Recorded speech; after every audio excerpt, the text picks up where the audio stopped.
Hello, I'm Amy Fletcher, and we're in week 2 of our Compassionate Jesus series, and I have a question for you. Would you say that you have really good friends, like ride or die friends, be there through anything friends?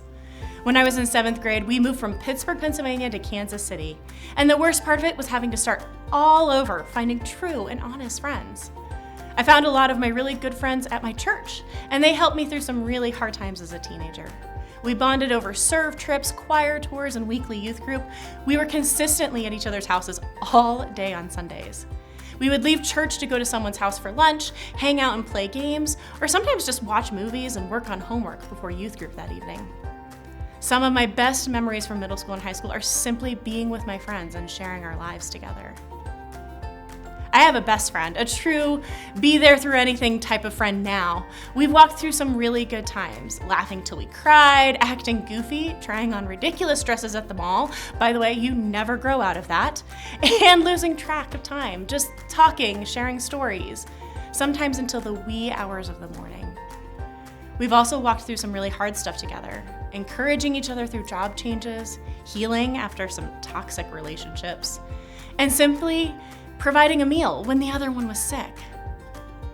In today's teaching, we see 4 friends who loved their friend so much that they were willing to carry him on a stretcher to Jesus. And when the crowd was so large that they couldn't get near him, they climbed up a ladder to the roof of the house. And there they started breaking the roof apart. I have this image in my mind of Jesus busy teaching, and then dirt begins to fall on his head. First, just a little dust, and then eventually big clumps of dirt and pieces of woods or sticks from which the roof was made. Somehow these 4 friends managed to take some rope and lower their friend before Jesus. Jesus says something strange. When Jesus saw their faith, he said to the paralytic, "Child, your sins are forgiven." Jesus responded to the faith of the 4 friends. Nothing was said about the faith of the man with paralysis. Remember that the heart of Jesus breaks for the things that break our hearts as well, people who are hungry, hurting, or oppressed. Can you imagine Jesus' heart simultaneously breaking over the paralyzed man, the man in pain, and overjoyed by the friends who in faith and hope brought him here? Unfortunately, there were some people that doubted Jesus' words and power. So Jesus continues this miracle, and he said to the man who was paralyzed, "Get up, take your mat, and go home." Jesus raised him up, and right away he picked up his mat and walked out in front of everybody. They were all amazed and praised God, saying, "We have never seen anything like this."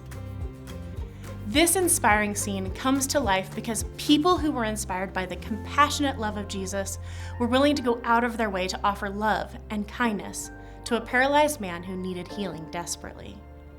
When those men who were carrying the cot arrived to find the crowd so large that they could not pass, they looked for another way. They stuck with their friend. They knew that getting their friend to Jesus was his hope for healing, and they did not stop until he was in front of Jesus. As followers of Jesus, we're called to serve and love our neighbors, our friends. And if we have the ability to offer hope, like the friends in this story, we should go as far and as high as possible to do so. It is the love of God, the compassion of Jesus, and the love of neighbors that brings about the amazing miracles then and now. We all have the capacity for compassion, for seeing others where they are and helping when we can.